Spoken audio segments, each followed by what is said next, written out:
Welcome করছি নাটক বাজার আরো একটা স্পেশাল ভিডিওতে। থাম্বনেল দেখে বুঝতে পারছেন আজকে আমরা কথা বলছি দুনিয়া টাকার গোলাম এই ওয়েব সিরিজটির 9 নম্বর পর্বটি কবে আসবে সেই বিষয়টি নিয়ে। এরই মধ্যে আশা করি আপনারা 8 নম্বর পর্বটি দেখে ফেলেছেন। 8 নম্বর পর্বে আপনি কেমন এনজয় করেছেন সেটা কিন্তু অবশ্যই জানিয়ে যাবেন। আর যারা টাকার গোলাম এই ড্রামা সিরিজটি এখনো দেখেননি একটি পর্বেও, তাদের জন্যই আমি বলে রাখতেছি এখানে অভিনয় করেছে আমাদের প্রিয় অভিনেতা শোয়েব শান্ত, লামহানসু, তুলনা এবং সবুজ।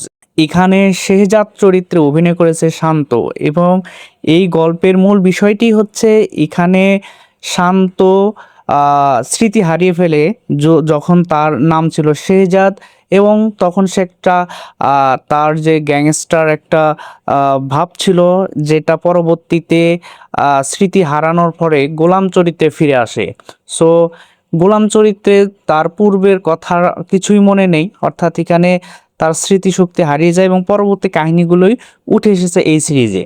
তো আমরা লাস্ট পর্বে অর্থাৎ 8 নম্বর পর্বে আমরা দেখতে পেয়েছি শেহজাদ কিভাবে গোলামে পরিণত হয়েছে, মানে গোলাম চরিত্রে স্মৃতিশক্তি হারিয়ে পরিণত হয়েছে, সেটি কিন্তু শেষ মোমেন্টে এসে আমরা দেখতে পেয়েছি। সো গল্পটি দারুণভাবে জমে উঠছে আস্তে আস্তে।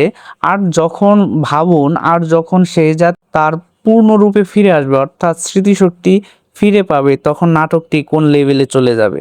এই নাটকটিতে একজনের স্মৃতিশক্তি হারিয়ে যাওয়া এবং তার পাস্টের জীবনকে নিয়ে সুন্দর একটি উপস্থাপনা তৈরি করেছে হচ্ছে প্রাঙ্কিং টিম। সো সুন্দর একটি ওয়েব সিরিজ আমরা দেখছি। এরই মধ্যে 8টি পর্ব চলে আসছে, আর প্রত্যেক সপ্তাহে আপনারা জানেন 2টি করে পর্ব রিলিজ হয়ে থাকে।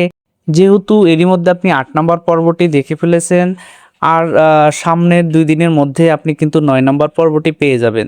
সো যারা যারা 9 নম্বর পর্বটির জন্য অপেক্ষা করছেন তারা দ্রুত সাবস্ক্রাইব করুন এবং পাশে থাকা বেল আইকনটি বাজিয়ে দিন নতুন পর্বটি সবার আগে দেখার জন্য। সো আমরা আশা করছি সামনে এই নাটকটি আরও অনেক বেশি ইন্টারেস্টিং হবে এবং দারুণভাবে জমে উঠবে। যখন শেহজাদ তার স্মৃতিশক্তি ফিরে পাবে, তখনই আমরা বুঝতে পারবো যে নাটকের মজাটা আসলে কোথায়। সো 9 নম্বর পর্বটি দেখার আমন্ত্রণ জানিয়ে আজকের এই ভিডিওটি আমরা এখানে শেষ করছি। দেখা হচ্ছে পরবর্তী 10 নম্বর পর্বের আপডেট ভিডিওতে। ততক্ষণ পর্যন্ত ভালো থাকবেন, সুস্থ থাকবেন এবং নাটকবাজের সাথে সদা সর্বদা জুড়ে থাকবেন।